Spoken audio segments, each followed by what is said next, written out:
Hello and welcome to the Clever Fox YouTube channel. My name is Ilysse and today we are talking all about budgeting. I have my Clever Fox budget planner and bill organizer here, and today I'm going to be setting up my budget for November. Whether it is my monthly bills, some financial goals, or just regular monthly spending, I'm going to show you how I map it all out in this planner. Make sure that you watch the whole video so you don't miss any of the budgeting tips and tricks that we're sharing today.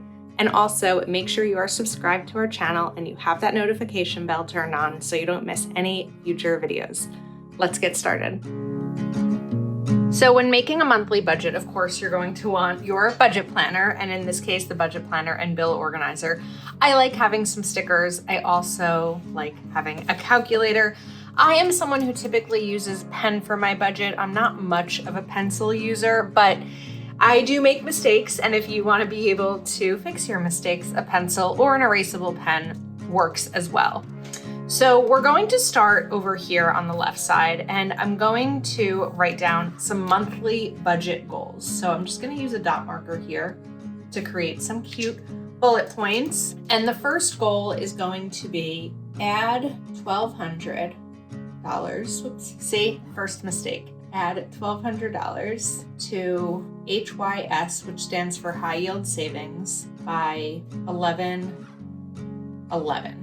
So my High Yield Savings account earns a certain amount of money per month, and that amount calculates on the 13th of the month. In October, I contributed towards it, and I made a mistake because I waited too long to do it.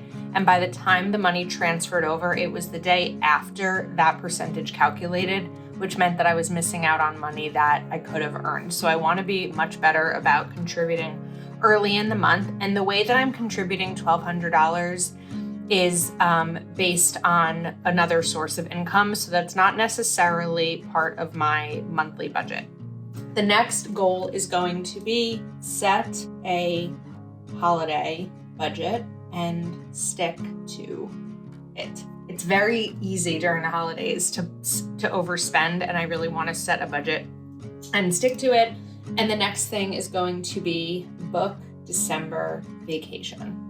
And that's in my budget checklist. It's also probably going to be in my monthly to-dos because it's financial, but it's also just a generic to-do. Now we're going to add checklist here as well. And these are going to be the financial to-dos. So in this, we're going to have my October expenses to make tax season next year easier for me.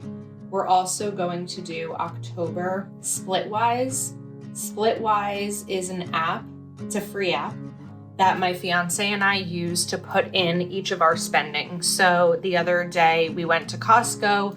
I used my credit card, but we split the bill evenly. So we put in Splitwise. Let's say for easy math, I spent $500. It'll say that he owes me $250. Then a few days later, we went out to dinner. Let's say the bill was $50. It'll then subtract that $25 that I would owe from the $250 he owes me. So then the balance would be $225. I first used this years ago during a bachelorette party when there's a big group of girls and everyone, you don't want to have to pay every single time someone, pays for something. So it's a lot easier in our lives to get that all mapped out. I'm also going to do a Chicago budget. I'm going to Chicago this month, and I want to be careful about my spending there. So I'm going to set up a budget for Chicago. Then I also want to do non-gift spending. And what I mean by that is holiday spending that doesn't include gifts. Do we want to buy a Christmas tree? Do we want to buy any decor? We are going to some holiday gatherings. That's going to increase the grocery budget for food to contribute. Just other things there that are going to be a factor. The next thing is going to be my retirement contribution. So because of my high yield savings account, I've been saving money for retirement, but I haven't been depositing it into my retirement account. I've waited throughout this year because I wanted my money to earn as much as it could. Now I'm at the point where I'd like to get that contribution done, and then I want to meet with my accountant just to talk about how I should finish 2025. There may be some things that my accountant would like me to focus on just in November and December. So I'd like to meet with my accountant pretty early. Okay, next up, we are going to work on the income. So for my regular job, actually first we need to do our monthly calendar because I need to see how many paydays I have because that will determine what my income is. So November starts on a Saturday. I'm just gonna turn this over because it's a little bit easier to write. If you struggle with writing over the coil, fold it over because that gives you a little bit more of a base. So we'll get this dated. And then you can choose whether you want to kind of cross one of these boxes or you want to fill it in up at the top. For this purpose, I'm just going to cross it over. And now I'll pop in my payday stickers just as a big bright reminder for when my paydays are. This is a 4 payday month. Because I'm paid weekly, some months are a 5 payday month. This one is 4 paydays. And that will tell me what my income is for the month. Because of course, on a 5 payday month, it's going to be more. If you're paid every 2 weeks, there may be some months that you have 2 paychecks and some months that you have 3. Okay, now I have my calculator and I'm going to multiply my weekly salary by the amount of paydays, and my income will be $4,600, and I'm just going to do the initials of my job. Now, I will have another source of income here. However, I'm going to hold off on filling that in because what I pay myself from my other source of income depends on what I need that month. And when I say that, I'm talking about what I need to accomplish my savings goals, pay my bills, and any extras. I'm not saying, well, I'd like to get a new computer this month because I just want one, not need one. I'm just going to pay myself more. Or I want to go on a shopping spree. I'm going to pay myself more. It's not how I do it, but we'll talk about that shortly. For my savings, we're going to write I yield, retirement, and wedding. So as of now, we are very fortunate in that we probably don't have many categories for the wedding that we will be spending our own money on. We are being gifted a wedding from both of our families. However, there are certain things that I am committed to paying for, and one of those is that I'm choosing to pay for the hair and makeup for my bridal party. Where I'm from, it's typically paid for by the wedding, like the people hosting the wedding, or I know oftentimes, bridesmaids choose whether or not they want to opt into hair and makeup services. I am going to pay for it for anyone who wants it. So that cost is, I'm still figuring out vendors for that. My expectation is that I'm probably going to be about $300 per girl for hair and makeup total, which is going to be $2,700. Now, in addition to each of my bridesmaids, we also have my mom and my fiance's mom. I don't believe that either of them will let me pay for them, even though it's something that I would like to do. So I'm just putting that here. Retirement, I'm putting $500 per month into retirement. And then my high yields, like I said, my goal is to move over $1,200. Okay, now we're ready to start talking a little bit about the monthly budget. So the first thing that I'm going to do here is actually put in my bills. So we're going to write mortgage, HOA, which is my homeowners association. And I'm also going to put in Optimum, which is my internet, and PSE&G, which is my electric. So for each of these, I'm going to split the total in half because they're split between my fiance and I. So this is $1,680.98. This is $225. This is $45. My electric bill, I don't know yet, so we're gonna budget. My last bill was $250, so I'm going to budget $250 again. So the half of that will be $125. Then we need transportation. I have my car lease and my car insurance. These I pay for myself. We also have my phone bill. So I'm gonna call that personal, and that is $146. Healthcare, I have my dental insurance that I pay for myself.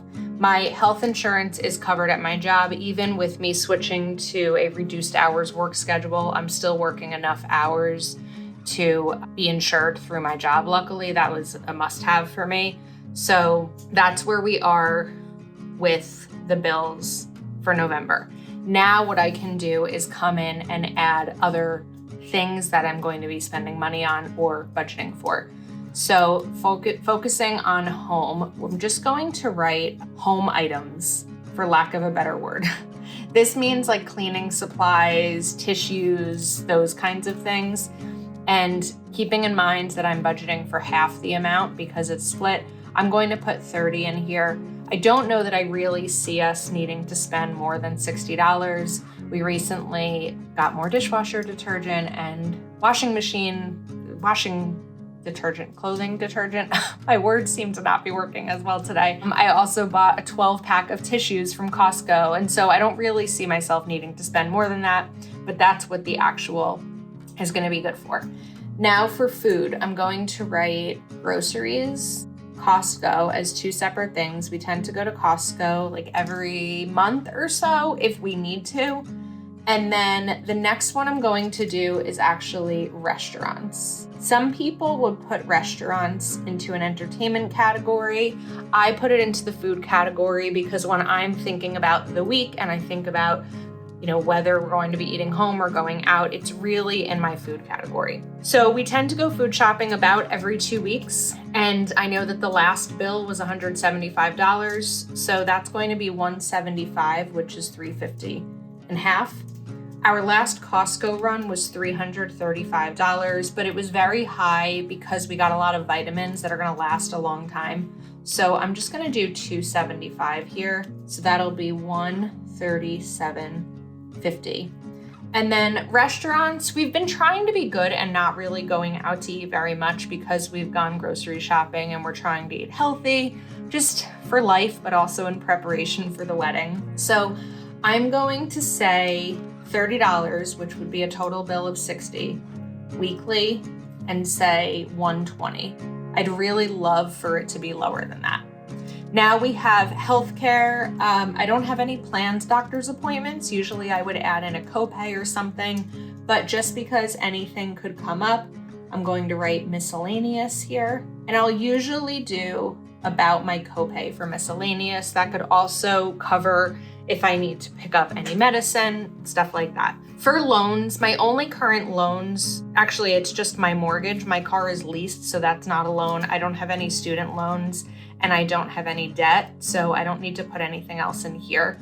For transportation, we're going to put gas in, and I'm going to do $40. I usually only have to fill my gas tank once a month, and we kind of alternate cars. My fiance has an electric vehicle, so we charge the car at home. We don't usually use that. But the other thing I'm going to do is rideshare. Because we are going to Chicago, we probably are going to need a couple $100s in rideshare. And also, there's a couple of events in November that I think we'll probably take a rideshare to in case we'd like to have a couple of beverages. So I'm going to put $140 here. And that'll give us a total of $280 between going to Chicago and also anything that we need to do while we're home. All right, now for my personal category, I'm going to put manicures, and my manicures cost $60 per manicure. I usually go twice a month, so we're going to do $120 there. My last hair appointment was in September, so I probably am not getting another one until December. I tend to go quarterly for my hair appointments, but I am going to write skincare, and here I'm going to put $75. Okay, other is going to be non-gift spending for the holidays.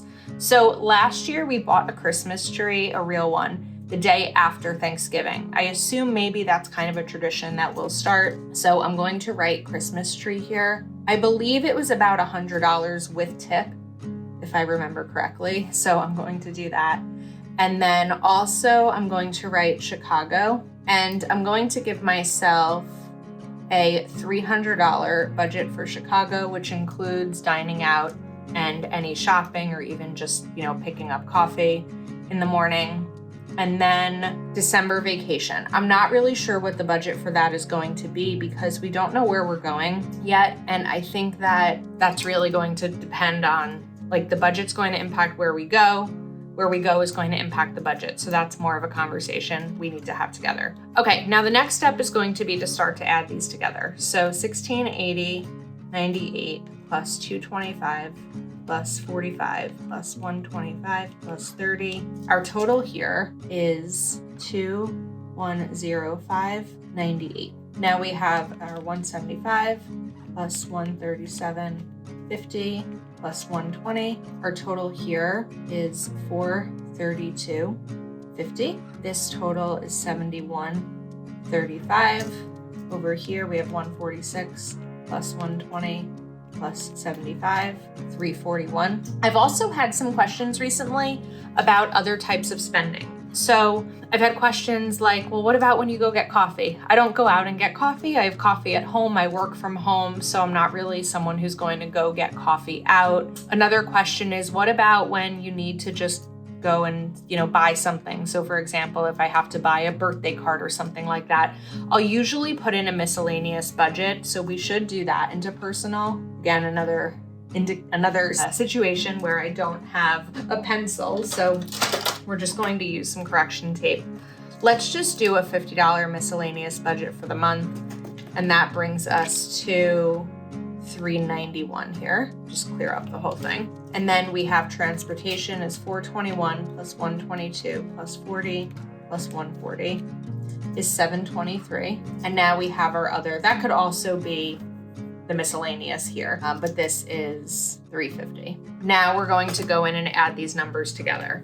So 2105.98 plus 432.50 plus 71.35 plus 391 plus 723 plus 350 equals 4073.83. Okay, let's look back over here at my income again. Let's round this up to 4071. So if I have 4,600 minus 4071, I have $529 to work with, which means that I have my $500 for my retirement. I made a mistake here when I talked about the wedding and I said $2,700. $2,700 is the total amount I will need, but I'm splitting that up across the months that I have to save for it. So I have 10 months, so that's going to be $270. So 529 minus the 500 for retirement, I have $29 left over. 270 minus 29 is 241. 241 plus 1,200 is 1,441. And I'm just going to write business here.